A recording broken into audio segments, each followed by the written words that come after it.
Pourquoi j'aime autant la pâtisserie? Sûrement par rapport à ma famille, mon père était déjà pâtissier avant. Du coup, je ne l'ai pas vraiment connu dans ma naissance, du coup j'aurais bien voulu continuer cette trace, j'ai déjà vu ses travaux. L'apprentissage, je trouve que c'est différent de l'école par rapport au lycée que j'étais.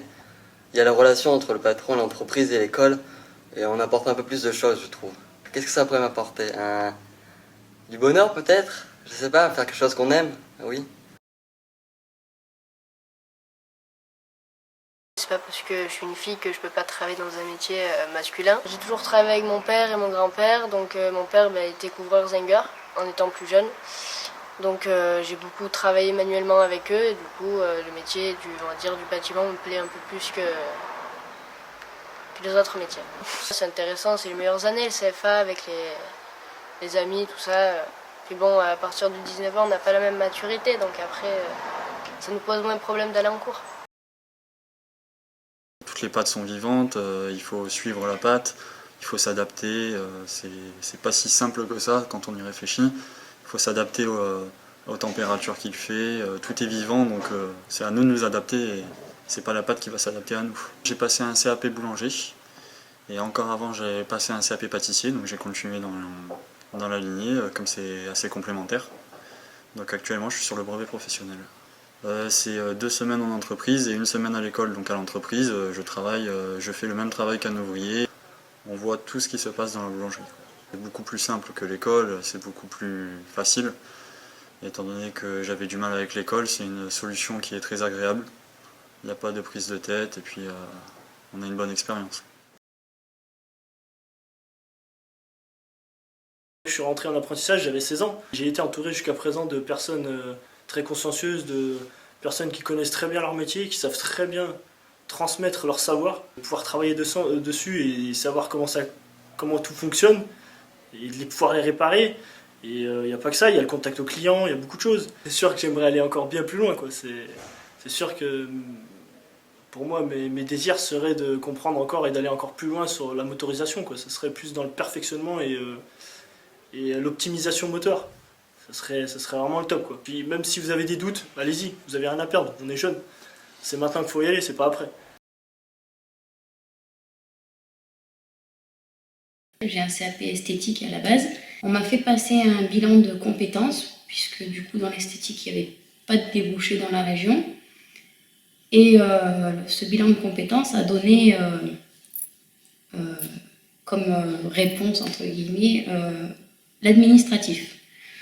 Donc avec l'admission locale, on a regardé un petit peu les postes qu'il y avait et ça s'est passé un mardi. J'avais rendez-vous avec mon conseiller et le soir, en rentrant chez moi, il m'a téléphoné, il m'a dit « Écoutez, j'ai trouvé un poste, est-ce que je vous mets dessus? Est-ce que ça vous intéresse ?» Donc j'ai foncé, hein, même si j'étais pas trop sûre de moi. Et le mercredi, on m'a téléphoné pour me dire que l'entretien d'embauche, c'était le jeudi.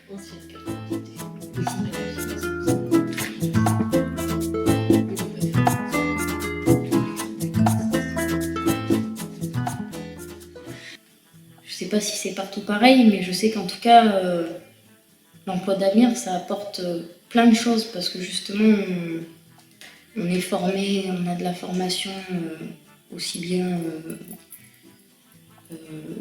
payée par la commune ou par l'entreprise. On a une formation interne, on est accompagné tout le long, ça permet de prendre des compétences un peu partout. Après, voilà, moi je parle de mon poste à moi en l'occurrence, parce que je ne peux pas parler des autres, mais moi ça m'a apporté que du plus. Ça m'a apporté une stabilité, et puis le moral, hein, puisque du coup c'est sûr que quand on a un boulot fixe et que tout se passe bien et qu'on se plaît au travail, c'est hyper important. Parce que d'ailleurs actuellement, je suis très bien dans mon travail.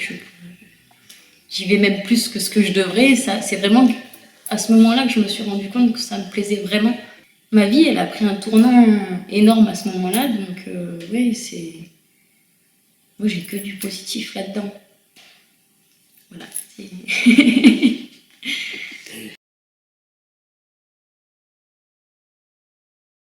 J'ai appris à travailler en groupe, à travailler tout court même d'ailleurs. J'ai appris qu'avec les autres au travail, c'est pas forcément tout le temps facile. J'ai un peu de mal à m'adapter avec les gens, donc il a fallu un peu de temps, mais je suis tombé dans une très bonne session avec qui je m'entendais avec la plupart des gens, voire tout le monde. Et donc voilà, je pense que j'ai eu de la chance d'être tombé dans ce groupe-là avec le formateur que j'ai eu. Ici, je me suis vraiment intégrée, même si au départ j'étais, discrète. Et maintenant, je pense que voilà. Sur l'avenir, vu que j'aime bien ce métier, j'aimerais quand même quitter les villages vacances pour essayer d'apprendre différentes façons de travailler, pourquoi pas voyager. Et voilà, j'aimerais approfondir dans le métier. J'ai déjà un diplôme dans le commerce, même restauration, j'ai un CAP service, donc après, voilà, je cogitais, je peux voir ce que je peux faire par la suite. Je pense que je continuerai dans ce secteur, mais moi je sais pas ce que je veux faire de ma vie, donc si un jour j'ai quelque chose qui m'intéresse plus, j'irai vers quelque chose, mais là j'ai ce bagage en poche, donc je continuerai tant que rien ne s'ouvrira à moi ou que je trouverai quelque chose d'autre. Pour les nouveaux cadets, voilà, je suis un témoignage et voilà, tout ce que je sais, c'est que voilà, faut pas stresser, faut s'intégrer. Et dans la cuisine, faut être organisé, c'est ce que j'ai dit tout à l'heure. Et voilà, ça se fera naturellement. Voilà. C'est vrai qu'il faut travailler sur soi-même ou travailler tout ça et voilà. Donc pour ceux qui hésitent, encore, moi je dis allez-y, vous n'avez qu'une vie, c'est que 1 an réellement dans la formation, vous avez le temps de rentrer chez vous, donc vous inquiétez pas pour ça. Partez loin de chez vous, faites une formation, ça apporte que du bonheur et du bon, professionnellement.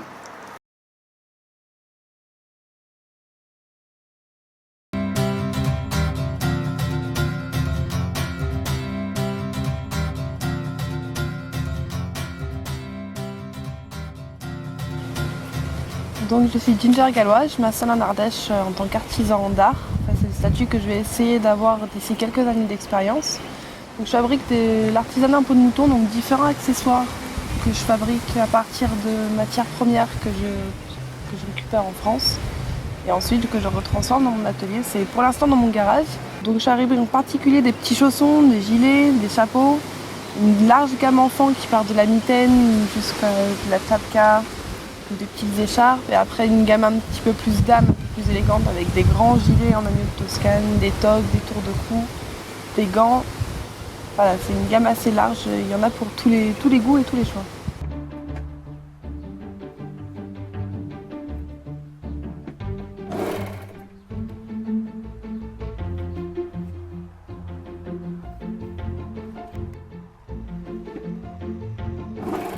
Mon grand projet pour Ifulki, franchement, j'aimerais bien faire une coopérative ou une SCOP, un regroupement d'artisans locaux. Donc soit des gens qui veulent m'aider à la production de mon artisanat parce qu'ils n'ont pas d'idées propres à eux-mêmes, soit des gens qui font eux-mêmes leur artisanat et qu'on se regroupe dans un grand local. Ce grand local-là nous servira à ce moment-là à organiser une manifestation qui corresponde à nos valeurs d'artisans. C'est quoi pour vous être saisonnier ? C'est rencontrer des gens dans des régions différentes, avec des cultures différentes. Et puis c'est travailler, et puis des fois être en plein air, et puis avoir vraiment cette ambiance en fait de saison, parce que c'est vraiment une ambiance, quoi. C'est pas comme un travail routinier, c'est ça que je trouve un peu plus intéressant. C'est des vacances en travaillant, quoi. C'est des vacances travail. Voilà, c'est chouette, moi j'aime bien. Et, on travaille sur des moments où du coup les gens sont en vacances, et nous on est derrière pour faire en sorte que ces gens-là du coup passent un bon moment, s'éclatent. Et voilà, c'est une famille du coup parce qu'on est tous unis à ce moment-là sur un instant T. C'est dur parce qu'on voit des gens qui sont en vacances devant nous. Et puis du coup après d'année en année, c'est une famille qui peut s'agrandir parce qu'on se retrouve. J'aime voyager, je suis une gitane, j'aime vivre dans ma valise en fait, donc j'ai envie de voyager, on voit du monde, on découvre des choses, des coutumes. Et de faire des saisons, en fait, ça nous permet de voyager partout. On n'est pas toujours obligé de venir au même endroit, on peut repartir à l'autre bout du monde. On est beaucoup au contact des gens et c'est ça que j'aime bien, du coup c'est ça qui me qui m'intéresse dans la saison. Pour apprendre la langue, c'était très bien. Les autres saisonniers étaient que des Français. C'était bien pour moi.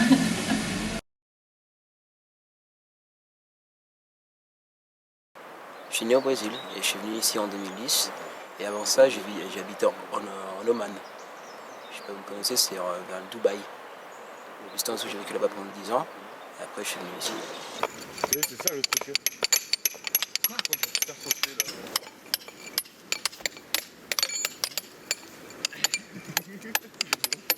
Qu'est-ce que tu aimes dans le travail en pierre sèche? Le fait que chaque mur, ce sera jamais la même. Ça sera jamais le même mur et du coup, tu peux faire plein de choses. Et en plus, il y a différentes manières de faire des murs.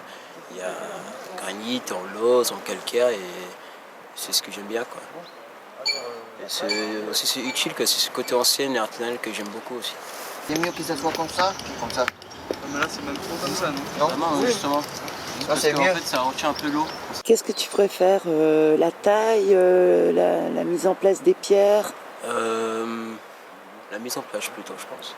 C'est un peu comme un puzzle, il faut juste trouver la bonne pierre à chaque fois. Et du coup, j'aime bien. Tu as envie d'en faire ta profession ou Ouais, moi franchement, ouais. Ça me plaît énormément, ouais. Parce qu'il faut prendre le temps, il faut être patient. Mais c'est ce que j'aime bien.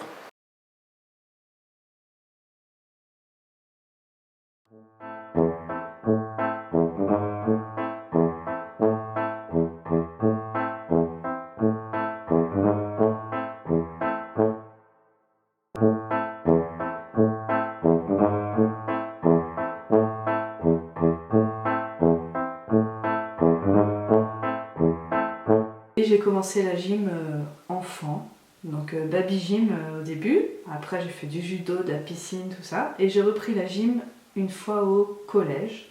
Ma sœur a fait le lycée option cirque à Châtellerault, et elle rentrait tous les week-ends très joyeuse, et moi j'avais fait un lycée, l'option SES au lycée de secteur, ce qui me passionnait pas tellement en fait, et du coup j'ai tenté les sélections pour faire la même chose qu'elle.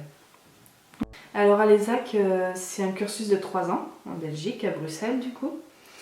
Et là du coup j'ai vraiment pu me perfectionner en trapèze ballant avec un prof spécialisé en trapèze ballant et tout ça.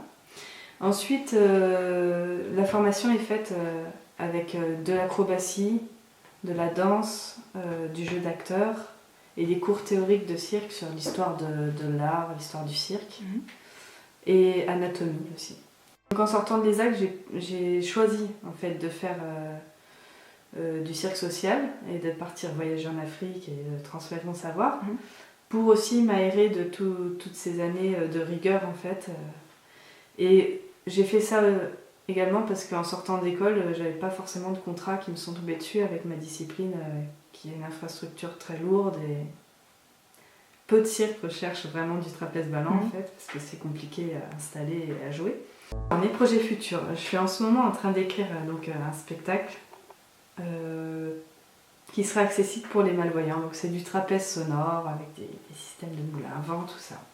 Il est en mode donc, écriture et après le deuxième travail ce sera de trouver des lieux de résidence et un musicien et un jongleur, voilà.